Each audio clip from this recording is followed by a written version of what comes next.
दिलचस्प बात है कि भारत की दो महान शख्सियतों भीमराव आम्बेडकर और महात्मा गांधी के बीच कभी नहीं बनी।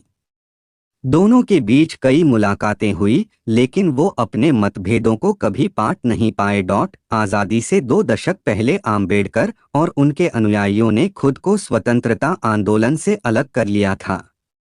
वो अछूतों के प्रति गांधी के अनुराग और उनकी तरफ से बोलने के उनके दावे को जोड़तोड़ की रणनीति मानते थे। आज़ादी से 2 दशक पहले आम्बेडकर और उनके अनुयायियों ने खुद को स्वतंत्रता आंदोलन से अलग कर लिया था। वो अछूतों के प्रति गांधी के अनुराग और उनकी तरफ से बोलने के उनके दावे को जोड़तोड़ की रणनीति मानते थे। जब 14 अगस्त 1931 को गांधी से उनकी मुलाकात हुई तो गांधी ने उनसे कहा, मैं अछूतों की समस्याओं के बारे में तब से सोच रहा हूं जब आप पैदा भी नहीं हुए थे।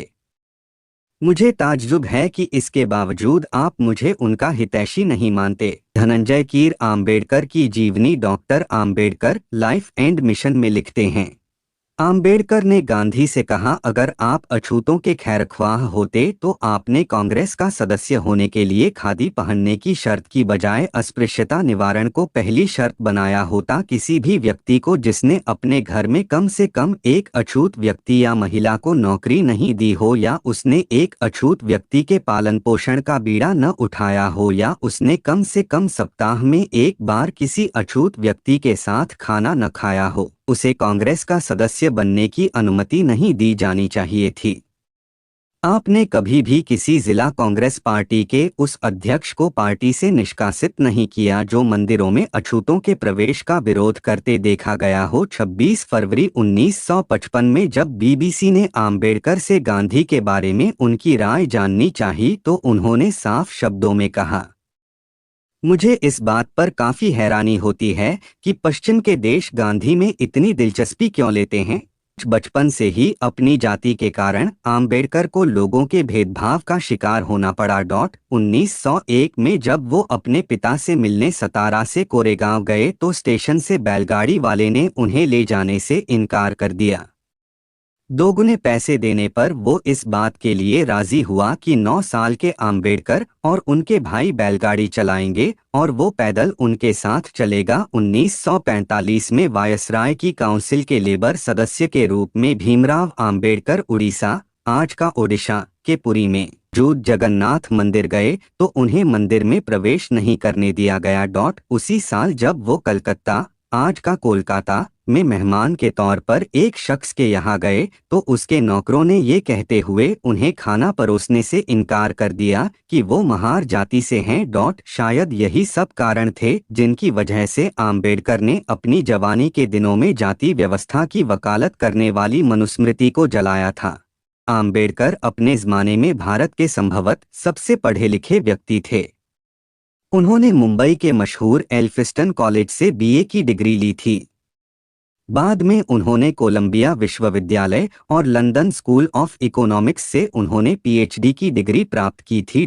शुरू से ही वो पढ़ने, बागवानी करने और कुत्ते पालने के शौकीन थे। कहा जाता है कि उस ज़माने में उनके पास देश में किताबों बेहतरीन संग्रह था।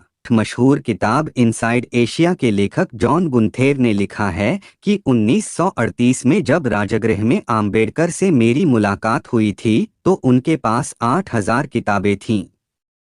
उनकी मौत के दिन तक ये संख्या बढ़कर 35,000 हो चुकी थी। बाबा साहेब आम्बेडकर के निकट सहयोगी रहे शंकरानंद शास्त्री अपनी किताब my experiences and memories of doctor Baba Saheb Ambedkar में लिखते हैं, मैं रविवार 20 दिसंबर 1944 को दोपहर 1 बजे आम्बेडकर से मिलने उनके घर गया। उन्होंने मुझे अपने साथ जामा मस्जिद इलाके में चलने के लिए कहा।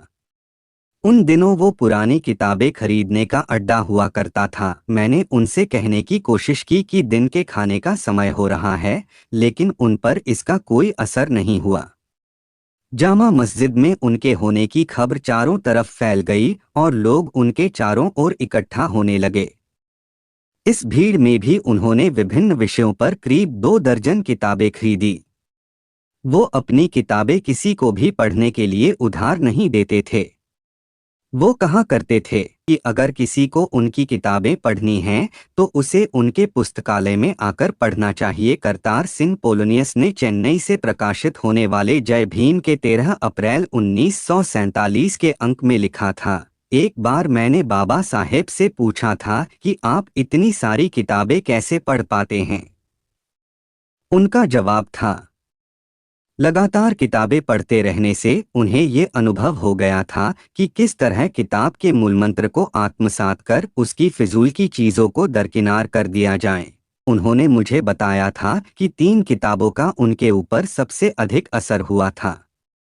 पहली थी लाइफ ऑफ टॉलस्टॉय, दूसरी विक्टर ह्यूगो की ले मिज़राबल और तीसरी थॉमस हार्डी की far from the madding crowd. किताबों को लेकर उनका प्यार इस हद तक था कि वो सुबह होने तक किताबों में ही लीन रहते थे। पार्ट 2 सुनने के लिए हमारे चैनल को सब्सक्राइब कर ले।